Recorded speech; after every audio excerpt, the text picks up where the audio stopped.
Shalom, shalom, c'est votre humble frère Sat pour vous servir. Alors nous sommes très heureux encore une fois de plus de pouvoir venir au canal des différents réseaux pour pouvoir vous parler de la part du Seigneur. Alors aujourd'hui j'aimerais vous parler des différents points que nous avons abordés pendant l'année 2025 et les 6 premiers mois de l'année 2026. Donc, on va faire un peu le récapitulatif des différents enseignements. Et aujourd'hui, nous allons les faire aux différentes tranches, c'est-à-dire au moins des émissions de 30 minutes pour pouvoir permettre aux enfants de Dieu d'assimiler quelque chose. Et on dit toujours que la parole de Dieu est intarissable. Au fur et à mesure que nous la lisons, nous comprenons, nous découvrons des différentes choses. Donc c'est dans cette optique que je reviens encore pour vous parler de ce sujet qui est merveilleux. La Bible, un livre à étudier. Et dans cet enseignement, nous avons tiré plusieurs points. Nous avons dit que la Bible n'est pas contradictoire. Dans cet enseignement, nous avons tiré aussi que le plan, c'est le squelette du message. Et aujourd'hui, nous allons essayer un peu de parler un peu de tout ça. Faire une émission un peu plus longue pour pouvoir permettre aux enfants de Dieu de pouvoir s'approvisionner de cette nourriture spirituelle. Alors, Rabana me dit la preuve qu'on a le Saint-Esprit, c'est de croire toute la parole. Et nous disons Amen à chaque écriture de la parole et de ce glorieux message de l'heure. Car ce message de l'heure, c'est une richesse. Ce message de l'heure, c'est un héritage. Rabana me dit, Jésus ne nous a pas légué d'héritage. Jésus ne nous a jamais légué d'héritage, mais Frère Branham me dit il a payé le prix pour cet héritage. Et cet héritage a été payé, le prix a été payé, Frère Branham me dit, à la croix du Calvaire quand il était en train de vaincre à Gethsemane. Et cet héritage nous est venu. Et Frère Branham me dit cet héritage est venu et la voix de cet tonnerre a parlé. Et nous avons reçu ce glorieux message de l'heure et nous devons le vivre avec pureté. Frère Branham me dit ne laissez pas la dénomination venir dans ce message. Donc c'est dans cette optique que nous voulons parler afin d'édifier une âme pour l'amener au Seigneur. Alors aujourd'hui nous allons parler encore, donc on va revenir sur cet enseignement qui est la Bible, un livre à étudier. Alors je vous demande de disposer vos cœurs et j'attire votre attention pour qu'on puisse entrer dans cette matière qui est la parole parlée, qui est la sémence originelle. Nous aimons beaucoup la parole et la Bible dit que nous devons avoir l'amour, car Dieu est amour et la parole de Dieu, c'est ce qui nous donne l'amour, agapao. Donc que le Seigneur vous bénisse. Nous allons entrer dans cette matière qui est précieuse, qui est le message de l'heure, car le message c'est notre héritage. Comme le dit William Branham, dites ce que disent les bandes. On ne doit pas dire autre chose que ce que disent les bandes. Donc que le Seigneur vous bénisse. On va commencer avec une écriture qui est simple, qui sera notre base. Donc on va prendre 2 écritures pour baser notre enseignement. Donc on va commencer avec Jean, le chapitre 5, le verset 39. Jean, le chapitre 5, le verset 39. Et nous allons prendre Matthieu 11, le verset 25 à 26. Jean, le chapitre 5, le verset 39. Et Matthieu 11, le verset 25 à 26. Alors, Jean, le chapitre 5, le verset 39.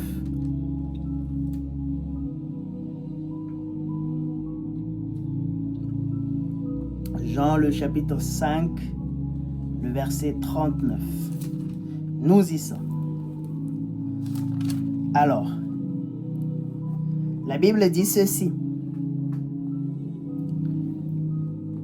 Vous sondez les Écritures. Vous sondez les Écritures parce que vous pensez avoir en elles la vie éternelle. Vous sondez les Écritures parce que vous pensez avoir en elles la vie éternelle. Ce sont elles qui rendent témoignage de moi. Je répète, vous sondez les Écritures parce que vous pensez avoir en elles la vie éternelle. Ce sont elles qui rendent témoignage de moi. Prenons Matthieu 11, le verset 25. Matthieu 11, le verset 25 à 26.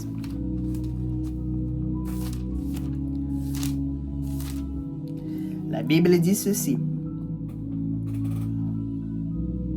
En ce temps-là, Jésus prit la parole et dit, « Je te loue, Père, Seigneur du ciel et de la terre, de ce que tu as caché ces choses aux sages et aux intelligents, et de ce que tu les as révélées aux enfants.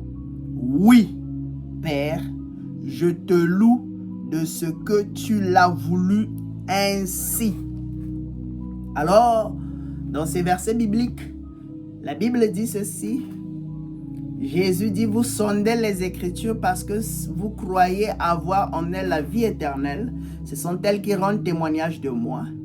Et dans l'autre côté, Jésus dit, je te loue, Père, Seigneur du ciel et de la terre, de ce que tu as caché ces choses aux sages et aux intelligents, et de ce que tu les as révélées aux petits enfants qui veulent apprendre. Alors, nous voyons dans ce sens que nous devons sonder les Écritures. Car c'est en elles qu'il y a la vie éternelle. C'est dans la parole, c'est dans les Écritures que nous prétendons avoir la vie éternelle. Nous ne prétendons pas avoir la vie éternelle en intégrant une église. Nous ne prétendons pas avoir la vie éternelle en étant à côté d'un prédicateur.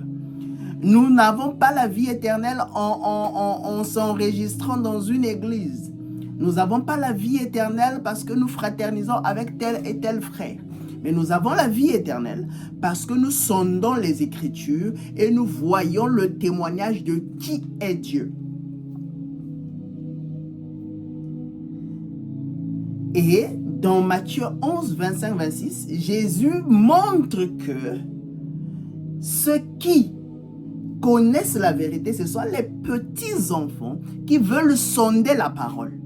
Ce sont les petits enfants qui veulent apprendre la parole. Pas ceux qui connaissent, pas ceux qui font la philosophie, mais ceux qui veulent apprendre à comprendre, à connaître la parole. Voilà pourquoi Daniel est dit. Dieu a dit à Daniel, scelle ces paroles du livre.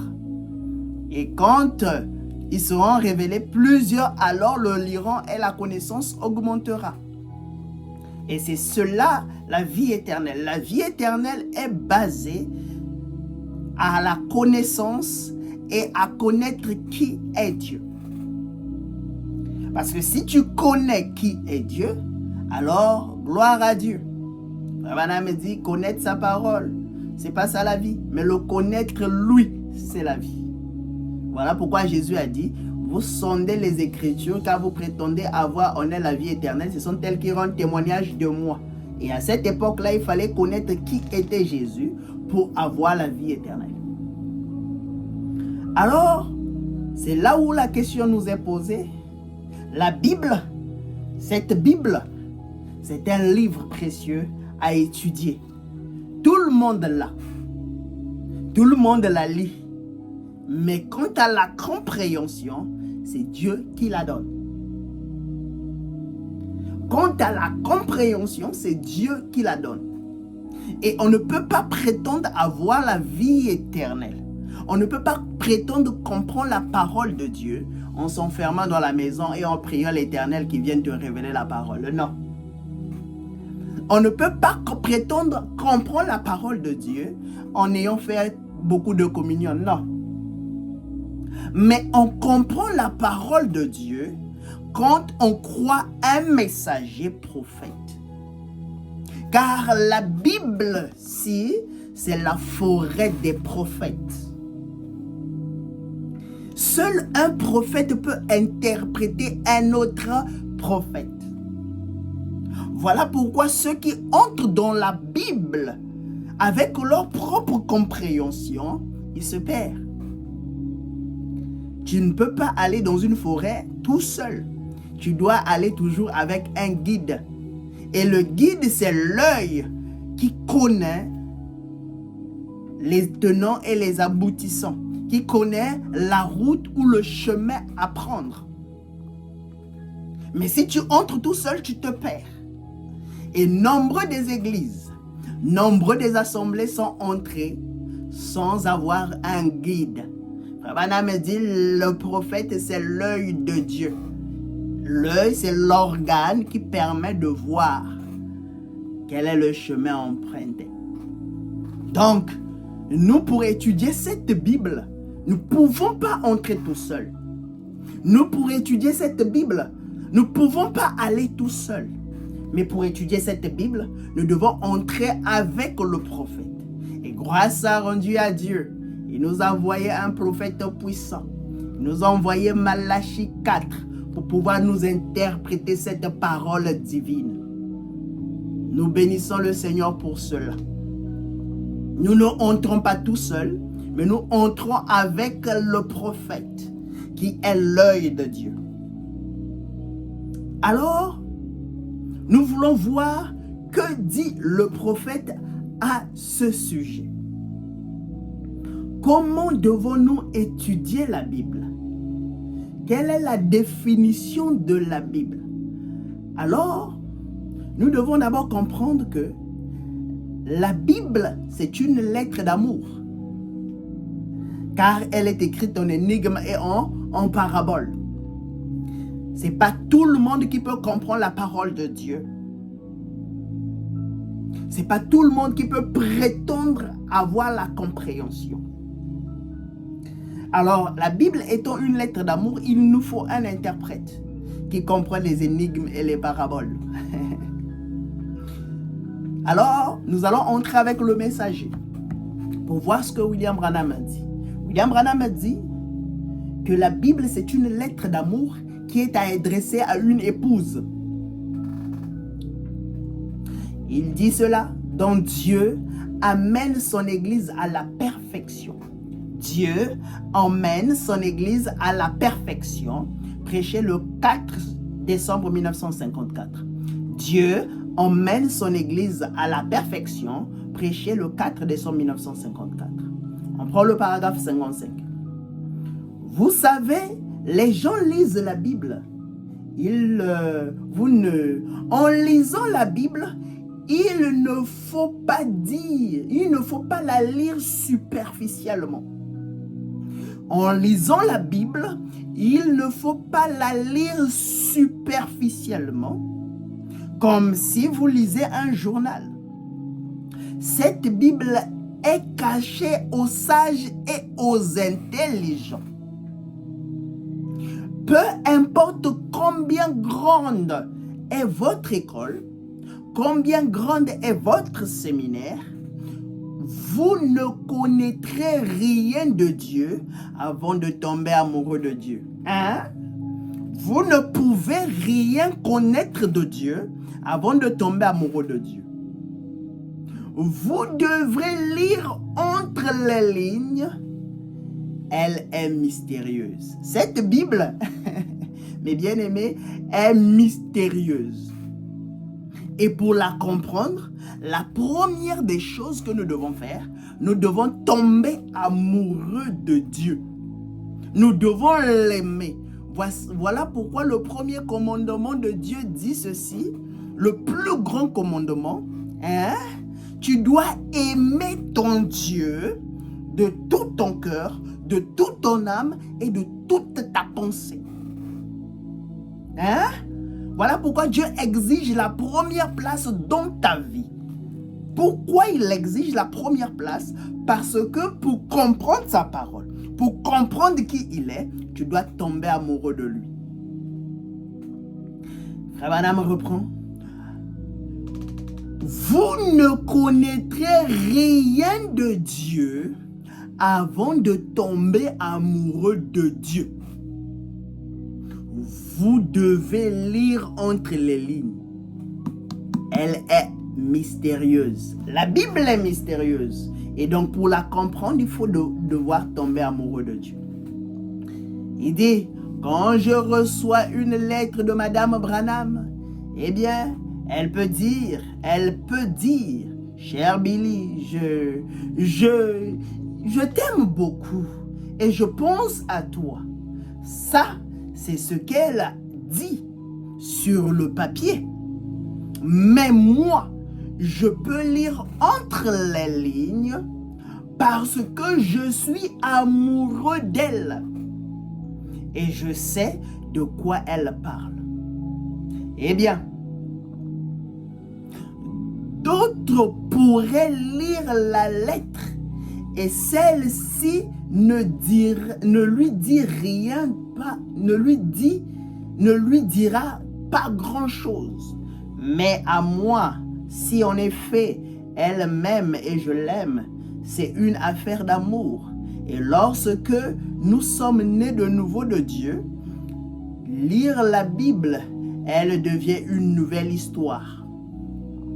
C'est une affaire d'amour entre Dieu et le croyant.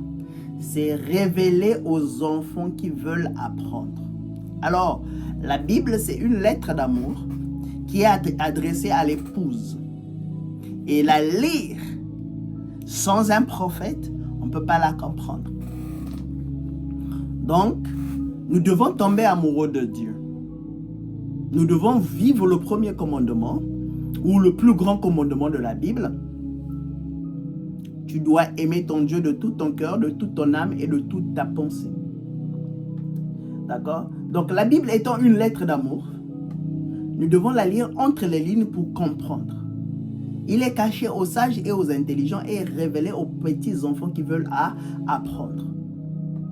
Alors, on ne peut pas s'avancer simplement en lisant la Bible comme ça. Non, pas du tout. Il y aura certains points que nous n'arriverons pas à développer. Il y aura un certain point que nous n'arriverons pas à comprendre. Mais la Bible dit, nous devons avoir un cœur humble et appliquer la science de la généalogie. Regardez, remarquez, il y a de ces moments où vous faites des débats avec un certain frère. Il vous donne une écriture parce que tu as une pensée déjà calquée sur cette chose, tu ne veux pas changer. Non. Quand il y a une écriture, il y a matière à étudier. William Branham n'a pas dit de venir défendre votre doctrine quand vous faites, par exemple, des communions.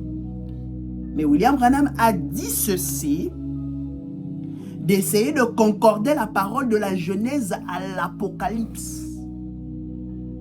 Et pour cela, tu dois avoir un cœur humble. Avoir un cœur humble, c'est dire Amen à chaque écriture. Pas de dire William Branham a dit ceci. Moi aussi, j'ai lu William Branham, il a dit autre chose. Non. Frère Branham a dit cela ne peut pas se faire. Car le messager ne peut pas se contredire. Est-ce que Satan peut-il combattre Satan? Parce que seul Satan peut être contradictoire. Mais la Bible n'est jamais contradictoire. La parole n'est jamais contradictoire. Un prophète ne peut pas se contredire. D'accord? Donc, nous devons avoir un cœur humble. Avoir un cœur humble, ce n'est pas être l'humilité, non. Avoir un cœur humble, c'est de reconnaître la vérité. Écoutez ce que Frère Branham dit. Puis Jésus vint à l'heure la plus sombre. Puis Jésus vint à l'heure la plus sombre, prêché le 14 novembre 1955. Puis Jésus vint à l'heure la plus sombre, prêché le 14 novembre 1955 au paragraphe 37 et 38. Frère Branham dit ceci. Et alors, mais dans ce cas-ci, ce n'est pas qu'il eût fait quelque chose, Mais Dieu avait donné à son fils une vision, lui montrant que Lazare allait mourir et qu'il allait le ressusciter. Oh, direz-vous, frère Branham, d'accord, examinez cela quelques minutes et vous verrez. Voyez, la Bible est écrite en mots, mais la Bible est une histoire d'amour adressée à l'Église. Il n'y a pas longtemps, je prêchais ici, il y a de cela quelques années, sur Abraham et Sarah, qui étaient redevenus un jeune homme et une jeune fille. Et à partir de son temps, un prédicateur s'est moqué de moi. Il m'a dit un mot. Et ce même prédicateur avait écrit un livre là-dessus. Il n'y a pas longtemps. Et l'avait répandu dans le pays. Dieu avait changé Abraham et Sarah en un jeune homme et une jeune fille. Je peux le prouver par la Bible. Écoutez, au paragraphe 38. Mais, vous voyez, la Bible, vous ne l'apprendrez jamais dans un séminaire. Peu importe, ça peut paraître horrible.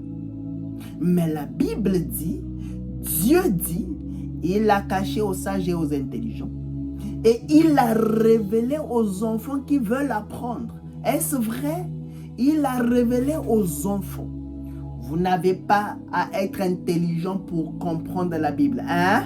Vous n'avez pas besoin de faire des études lointaines pour comprendre la Bible. Si vous savez lire et écrire et prier Dieu, Dieu va vous le révéler. Il faut avoir un cœur humble. Plusieurs interprétations. Il faut avoir simplement un cœur humble à reconnaître la vérité et à dire Amen. La Bible est une histoire d'amour de Dieu adressée à son Église. Elle est cachée à toutes les sciences du monde.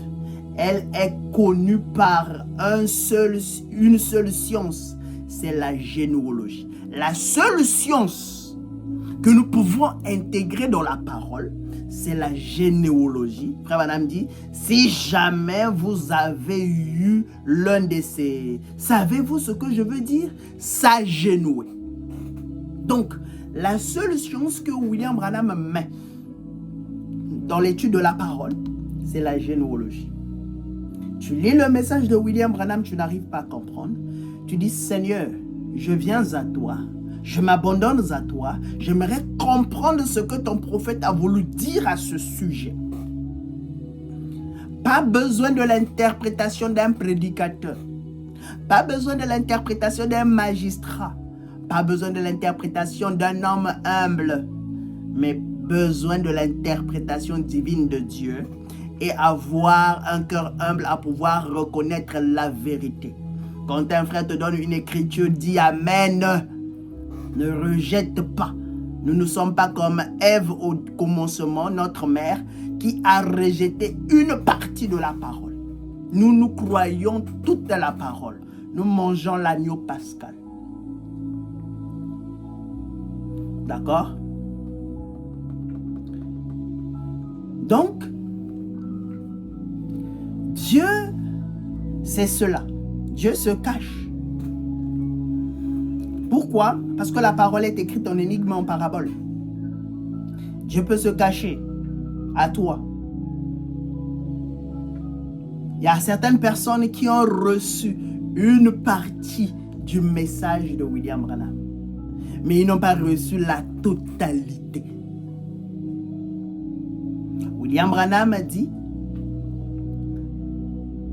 les sons ne sont pas encore révélés. C'est une partie de la parole. Malachie 4 n'est pas encore arrivé, nous l'attendons. C'est une partie de la parole. Mais quand nous sondons les Écritures et nous voyons que ce que Malachie 4 avait prévu accomplir est accompli dans la vie de William Branham, nous disons aussi Amen. Hein? Le message dit, William Branham dit, ce 7e ange va venir sûrement. Mais quand nous étudions la parole, nous voyons que le 7e ange était déjà venu. Nous disons aussi Amen. Et nous essayons de mettre la jonction. Pourquoi William Branham disait ça? William Branham dit un véritable prophète ne va jamais s'auto-proclamer, dire que c'est moi. Il dit prenez-moi pour ce que je veux dire. Et nous devons lire entre les lignes et voir la vérité. D'accord? Nous devons lire la parole entre les lignes, mais ce qui est entre les lignes ne doit pas être en dehors de la ligne, mais ça doit être à la ligne. Alléluia. Donc nous devons voir cette parole s'accomplir. Alors que dit William Branham? Il dit Dieu peut se cacher à ton pasteur. Dieu peut se cacher à ton évêque. Dieu peut se cacher à qui il veut. Et il se révèle aux petits enfants qui veulent l'apprendre, qui ont un cœur humble, à reconnaître la vérité et à ponctuer chaque écriture par un amen. D'accord? Écoutez ce que Deutéronome 29 dit. Deutéronome 29 dit « Les choses cachées sont à l'Éternel. » Tout ce qui est caché sont à l'Éternel. Voilà pourquoi Daniel en a dit « Scelle ». Hein? C'est de sceller. Mais au temps de la fin, ces choses seront révélées. Donc, ces choses qui sont scellées sont à l'Éternel. C'est écrit en énigme, en parabole, c'est à l'Éternel. Les choses révélées sont à nous et à nos enfants. D'accord? Quand les 7 tonnerres sont révélés, ce n'est plus à Dieu. C'était caché, c'était pour Dieu, mais puisque c'est révélé, c'est maintenant à nous. Voilà pourquoi nous posons la question aux différents pasteurs qu'on dit les 7 tonnerres. Oui, c'est déjà révélé. Parce que c'est à nous et c'est à nos enfants. La Bible dit, les choses cachées sont à l'Éternel, notre Dieu. Les choses révélées sont à nous et à nos enfants, à la perpétuité, afin que nous mettions en pratique toute la parole de cette loi. Pourquoi ces choses sont révélées à nous? Afin que nous les mettons en pratique. Écoutez ce que Jérémie 33:3 dit. Jérémie 33:3 dit, invoque-moi et je te répondrai. Je t'annoncerai de grandes choses, des choses cachées. Je t'annoncerai des grandes choses, des choses cachées. Donc, Dieu va nous annoncer des grandes choses, des choses qui sont cachées. On a dit les choses qui sont cachées, c'est à Dieu. Les choses qui sont révélées, c'est à nous et à nos enfants. Que tu ne connais pas. Hein? Voilà pourquoi on a dit, il y avait dans ce caillou blanc, il y avait un nom qui est écrit que personne ne connaît si ce n'est celui qui le reçoit. Celui qui le reçoit, c'est qui? C'est celui qui reçoit la révélation. C'est nous les enfants qui veulent l'apprendre. Donc, je t'annoncerai des grandes choses, des choses cachées que tu ne connais pas. Dieu va nous annoncer des grandes choses que nous ne connaissons pas. Donc, Dieu vient révéler ces choses. Maintenant, il vient révéler cela à qui? D'accord? Dieu ne révèle pas sa parole à n'importe qui. Même si tu es connu du monde, Dieu ne vient pas te révéler la parole. Dieu révèle la parole à qui il veut. C'est pas que Dieu, tu lui donnes des ordres. Non, Dieu révèle sa parole à qui il veut. Écoutez. Donc Christ est révélé dans sa propre parole. Prêché le 22 août 1965. Christ est révélé dans sa propre parole. Prêché le 22 août 1965. Au paragraphe 94, 95 et 96, la Bible dit, maintenant, s'il vous plaît, vous tous, partout, que ceci pénètre bien.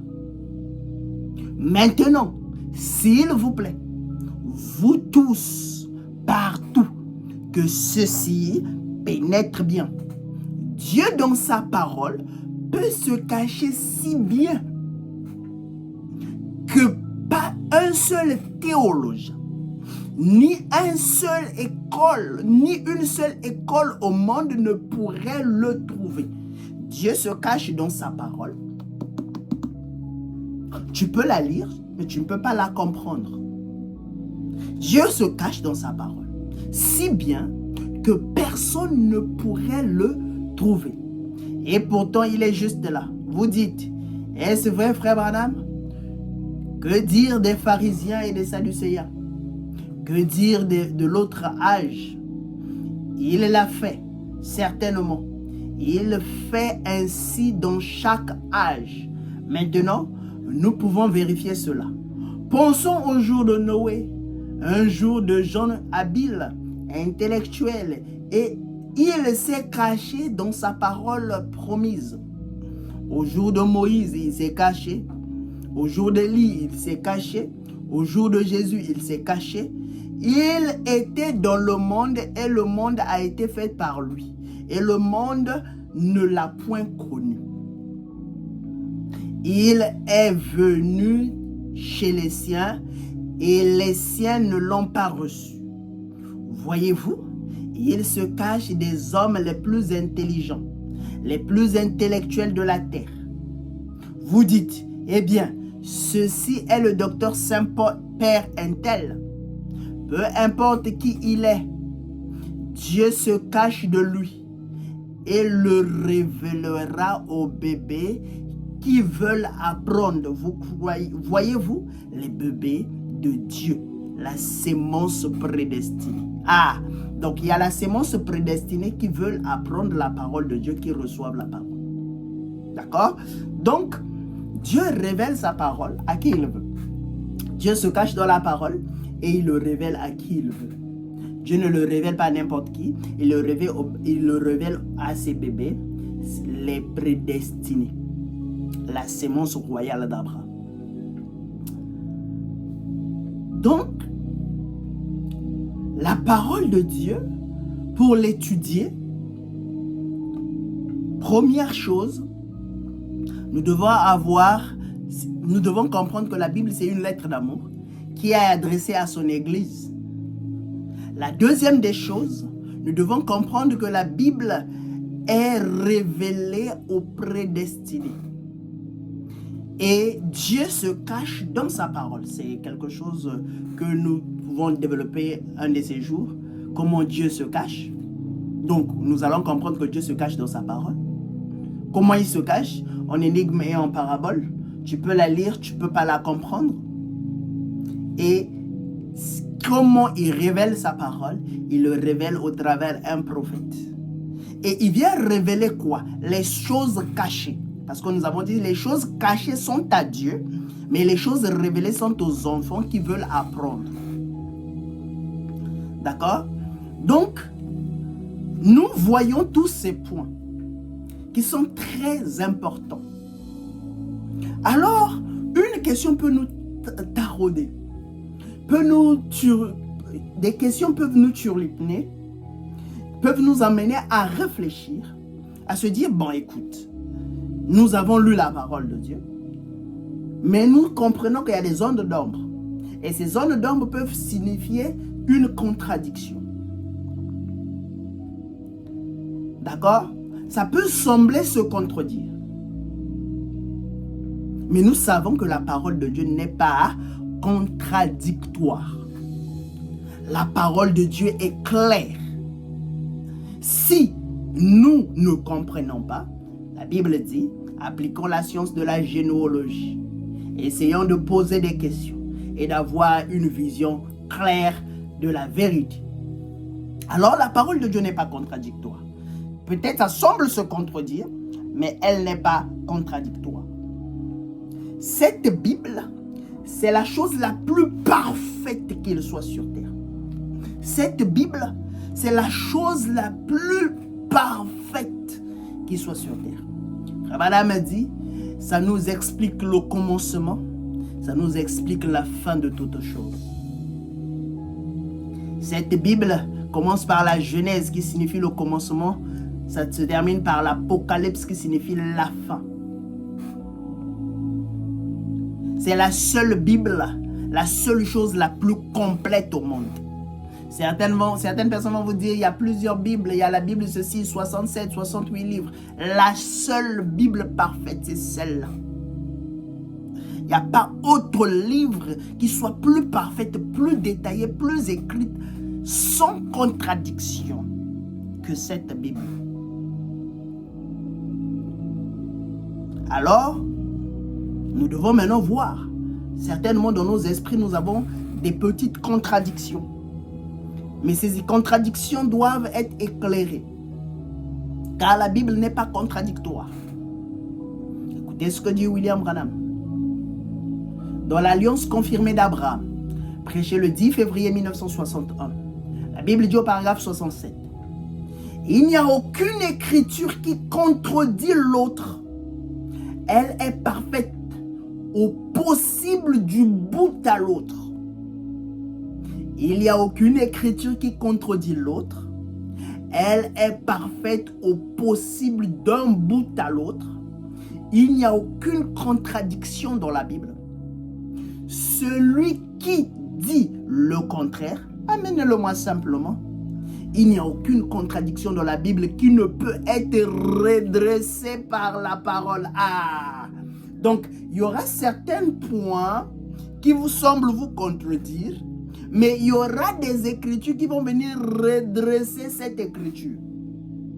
Deux écritures peuvent sembler se contredire. Hein? Deux écritures peuvent sembler se contredire.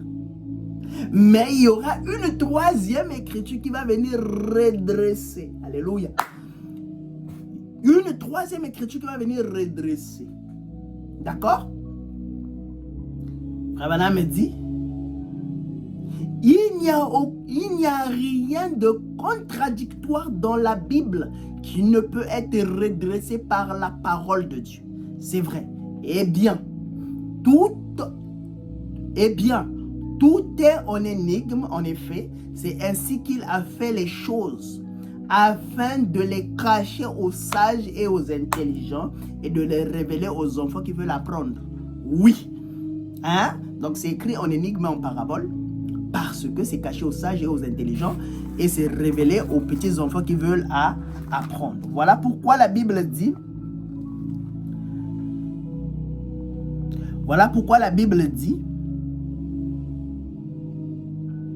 quand Jésus posa la question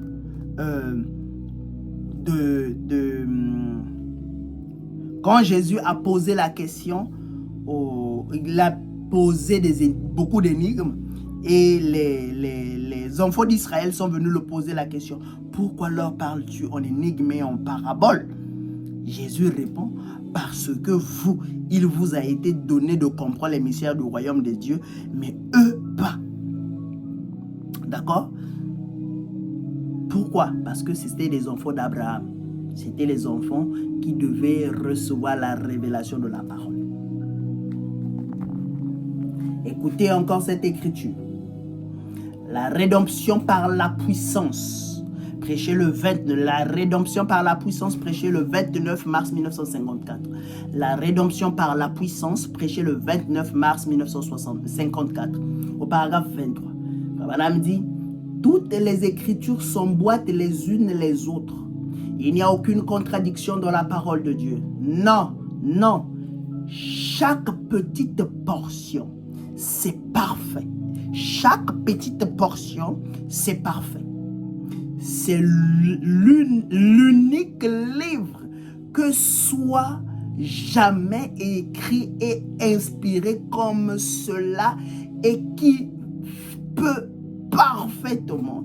Il a été écrit par plusieurs écrivains et par plusieurs centaines d'années d'intervalle. Et chacun d'eux parlait par le Saint-Esprit et le tout s'emboîte parfaitement. Chaque prophète qui est venu parlait par le Saint-Esprit et tout s'emboîtait parfaitement. Il n'y a aucune contradiction. Il n'y a aucune écriture qui disloque l'autre. D'accord? Il n'y a aucune écriture. Il n'y a aucune écriture. Alors, Branham va plus loin. Tellement qu'à cette époque, il y avait tellement de contradictions. Tellement qu'à cette époque-là, il y avait des gens qui interprétaient mal la parole. Branham a dit, je vous invite, venez, si vous trouvez une erreur dans la parole, vous trouvez une contradiction, une écriture qui contredit une autre et qui ne peut pas être redressée par la parole, ben je vous offre un salaire équivalent à 1 mois de votre salaire. Branham le dit dans Questions et réponses du 15 mai 1954 au paragraphe 37. Il dit, et concernant les contradictions, ils disent des contradictions, j'ai offert l'équivalence d'un salaire de 2 mois si quelqu'un me montre une seule écriture dans la Bible qui se contredit. Il n'y en a pas. Il n'y a pas d'écriture qui se contredit. Il n'y a aucune écriture qui se contredit. Toute la parole s'emboîte. Chaque écriture, chaque portion révélée s'emboîte parfaitement au reste de la Bible. Alors, quand nous prêchons la parole, nous devons nous assurer que chaque chose que nous plaçons doit s'emboîter. Chaque écriture que nous portons doit s'emboîter. J'aime toujours prendre cette écriture par exemple. On dit la sémence, le serpent ancien, c'est Jésus. Mais on dit Adam n'était pas le serpent ancien. Si le serpent ancien était Jésus, ça veut dire que le premier Adam était le serpent. Parce que Adam, c'était la créature de Dieu. Et Jésus était le second Adam. Comment le second Adam devient le serpent ancien? Alors que Adam, c'est celui qui doit régner sur toute la terre. La Bible dit ceci. Adam a été envoyé sur terre en tant que Dieu amateur pour régner sur toute la terre. Mais le serpent est venu introduire quelque chose de nouveau, sa sémence. Et le second Adam vient, il devient le serpent ancien. Ça contredit. Y a-t-il une écriture pour redresser? C'est une contradiction monumentale. Ça n'a aucun fondement. Et cela, il faut le mettre de côté. Nous ne devons pas venir avec nos propres pensées. Mais nous devons venir avec la pensée divine. D'accord? Car la Bible ne se contredit pas. Un Adam ne peut pas être le diable. Allez, on va maintenant prendre au moins 2 ou 3 écritures qui se contredisent. Qui semblent peut-être se contredire. Peut-être, dans mon langage, je vais prendre quand même qui semblent se contredire. Est-ce que y a-t-il une contradiction dans la Bible? On va prendre la contradiction la plus connue que les gens pensent que c'est une contradiction. Mais ça semble se contredire. Mais nous allons voir cela avec la parole, si ça ne peut pas être emboîté. Alors, nous avons Genèse 18 et Jean 8, 56. Les deux écritures peut-être semblent se contredire. D'accord? Nous allons lire cela avec attention. Nous allons prendre Genèse 18. Regardez. Est-ce que ces deux écritures se contredisent? Y a-t-il une contradiction dans ces deux écritures? Y a-t-il pas une écriture pour redresser une autre écriture? Écoutez ce que William Branham dit. Dans Genèse 18. L'Éternel lui apparut parmi les chênes de Mamré. Comme il était assis à l'entrée de la tente pendant la chaleur du jour, il leva les yeux et regarda, et voici 3 hommes étaient debout près de lui. Quand il les vit, il courut devant d'eux, depuis l'entrée de sa tente, et se prosterna à terre. Et il dit, Seigneur, si j'ai trouvé grâce à tes yeux, ne passe point, je te prie, loin de ton serviteur. Donc, Abraham voit 3 hommes et il vient, il s'agenouille au milieu de cette personne. Et il dit, Seigneur, ne passe point loin de ton serviteur. Donc, c'était le Seigneur d'Abraham, un Dieu fait homme, que Abraham voit. D'accord? C'est un Dieu fait homme que Abraham voit. Mais après tant d'années, un homme vient. Un homme vient du nom de Jésus dans Jean 8. Écoutez ce que Jean 8 dit. Jean 8, le verset 56. Écoutez.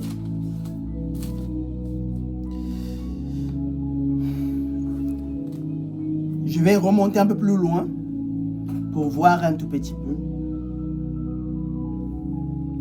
Au verset 55. Je prends verset 54, la partie concernée.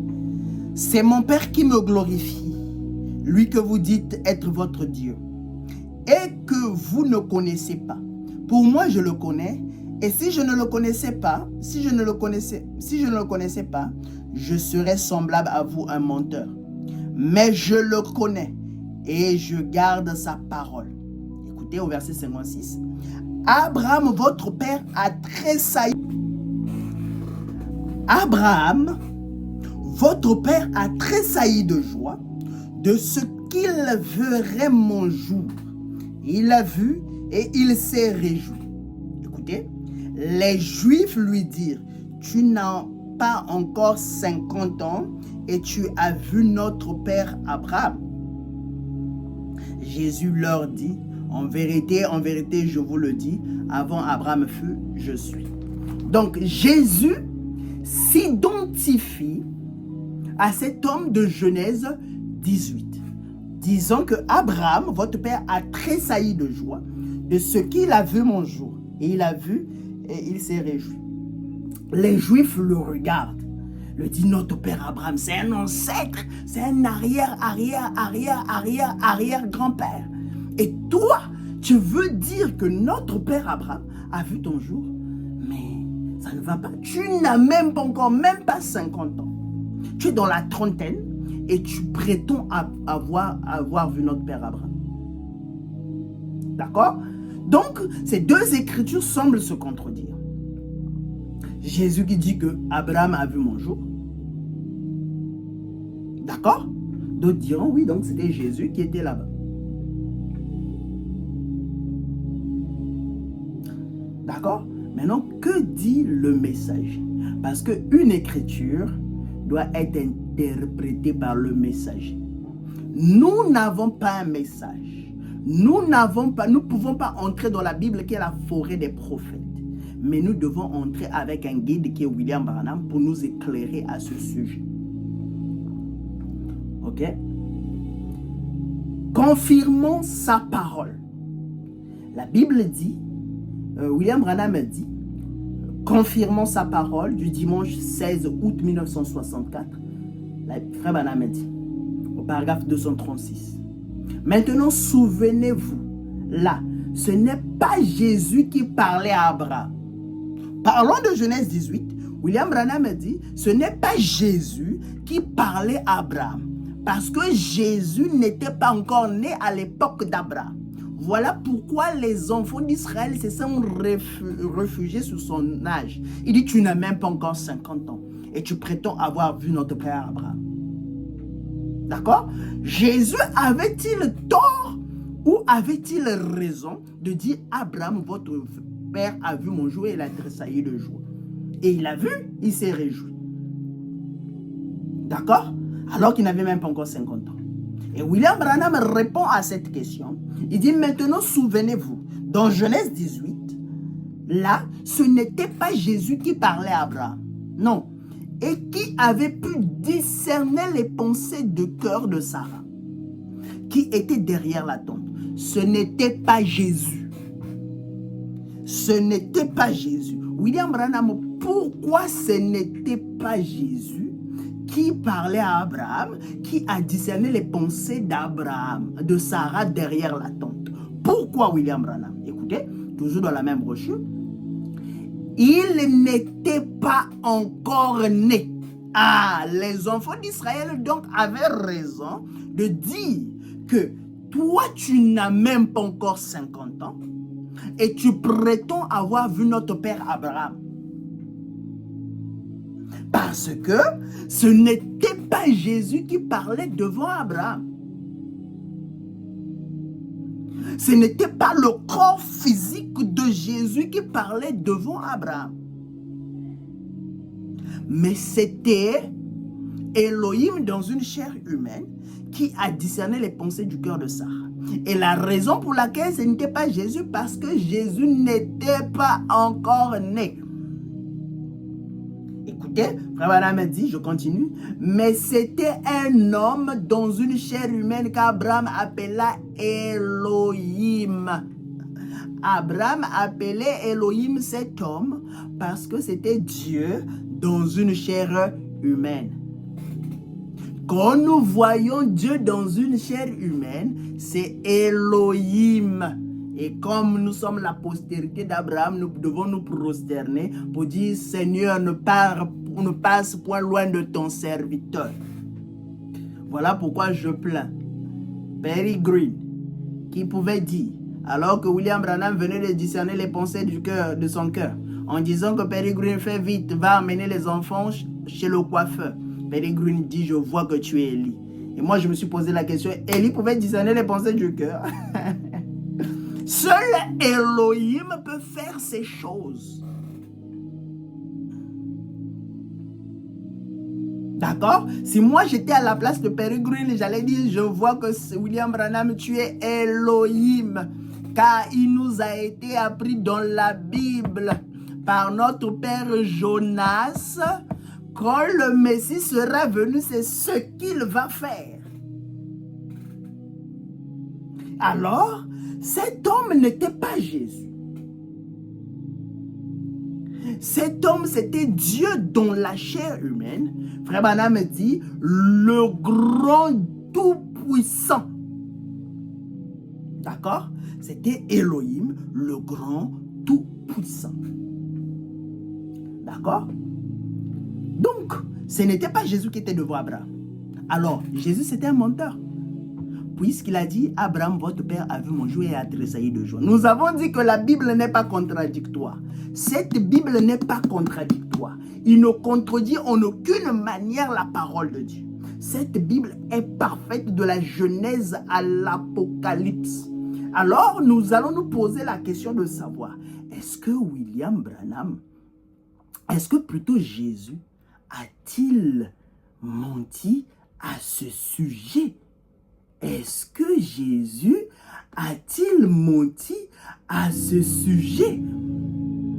Parce que William Branham dit, ce n'était pas Jésus, parce qu'il n'était pas encore né. Mais c'était un homme, c'était Dieu dans une chair humaine qu'Abraham appela Elohim, le grand tout-puissant. Alors, Jésus était un menteur? Ou Jésus disait la vérité? Ou William Branham se contredit? Alors, nous allons prendre une autre écriture pour voir, pour comprendre ces choses. Écoutez. Messieurs, nous voulons voir Jésus du 11 décembre 1957. Messieurs, nous voulons voir Jésus du 11 décembre 1957. Au paragraphe 47, Frère Branham dit, il avait environ 32 ou 33 ans. Mais d'après les Écritures, il paraissait environ 50 ans.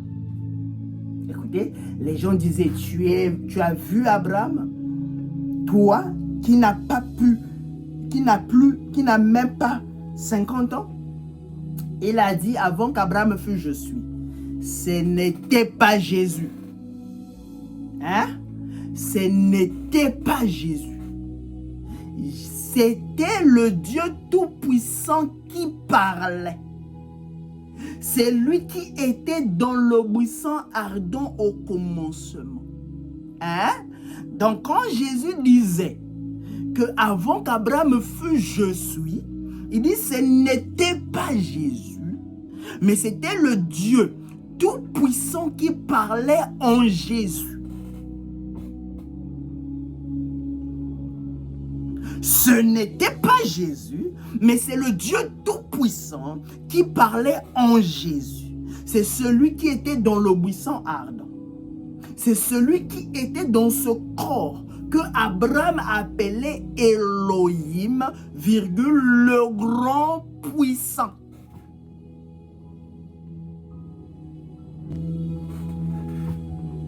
Donc, Abraham, notre père, a vu Dieu sous une forme. Moi, votre précieux frère Sat, j'ai vu un Dieu, donc le Dieu puissant, dans une forme appelée William Marion Branham. Pierre a vu le Dieu puissant dans une forme appelée le Seigneur Jésus-Christ. Job a vu le Dieu puissant dans la forme d'un tourbillon. Chacun l'a vu à sa forme. Manoah, le père de Samson, a vu le grand Jéhovah dans une autre forme. Gédéon l'a vu comme étant le Dieu de l'armée de l'Éternel, le Dieu des armes. Donc chacun l'a vu à sa forme. Donc, qui était donc finalement devant Abraham? Qui était devant Abraham? Écoutez, pourquoi prêcher le 26 novembre 1960? Pourquoi prêcher le 26 novembre 1960? Au paragraphe 10, Frère Branham dit, eh bien, ensuite, nous avons vu que quand Jésus était sur terre, il a dit, je viens du Père et je retourne au Père. C'est vrai. Eh bien, après sa mort, son ensevelissement, sa résurrection et son ascension, nous réalisons que Dieu, que le Logos ou la colonne de feu qui accompagnait les enfants d'Israël dans le désert, c'était Christ, virgule, c'était loin. C'était la grande colonne de feu qui était sortie de Dieu, qui était le grand oint, qui conduisait les enfants d'Israël dans le désert. Et ce grand oint, quand il entre en toi dans sa plénitude, ça fait de toi la parole fait chair. C'est là où, quand la parole s'est fait chair pour la première fois devant Abraham, Abraham a dit, ne passe point loin de ton serviteur. Et quand la parole s'est faite chair au temps de Jésus, Pierre a dit, tu es le Christ, le Fils du Dieu vivant. La femme samaritaine a dit, je vois que tu es le Messie qui nous a été promis. Et en ce temps du soir, quand la parole s'est de nouveau fait chair, la mère opossum est partie chercher sa guérison. Quand la parole s'est fait chair de nouveau, alléluia, le petit poisson a reçu la vie. Atiroua t'a demandé la vie éternelle de ses deux enfants. Et moi, quand je regarde, j'adore. Écoutez, dans Jéhovah Jireh,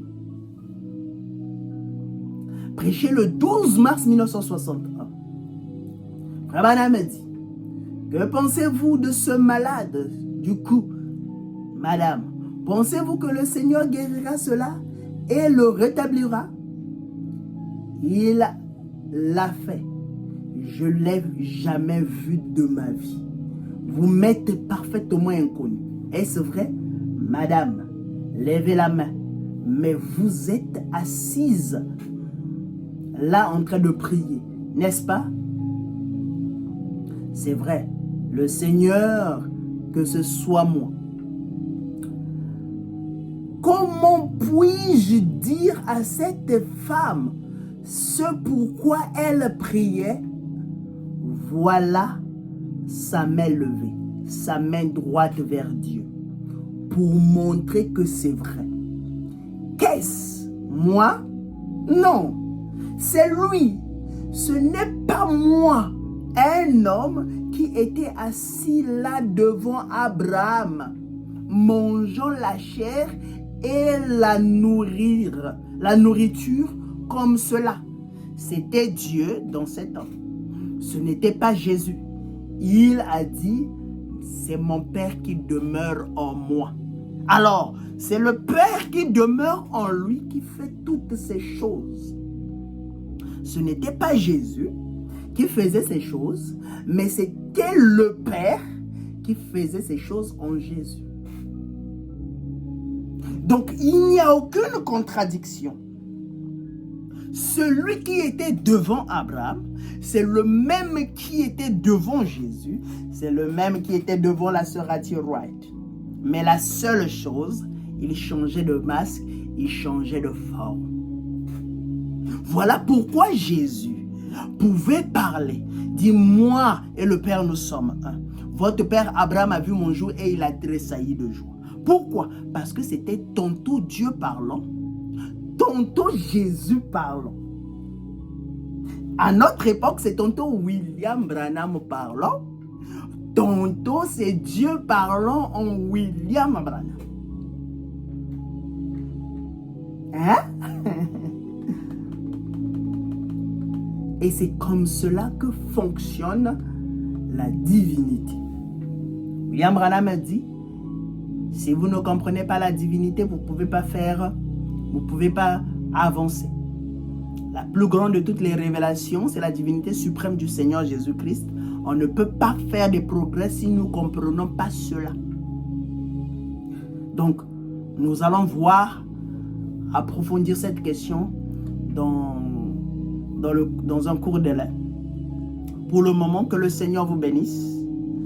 Nous allons continuer cet merveilleux enseignement que la Bible est un livre à étudier. Que le Seigneur William Marion Branham vous bénisse.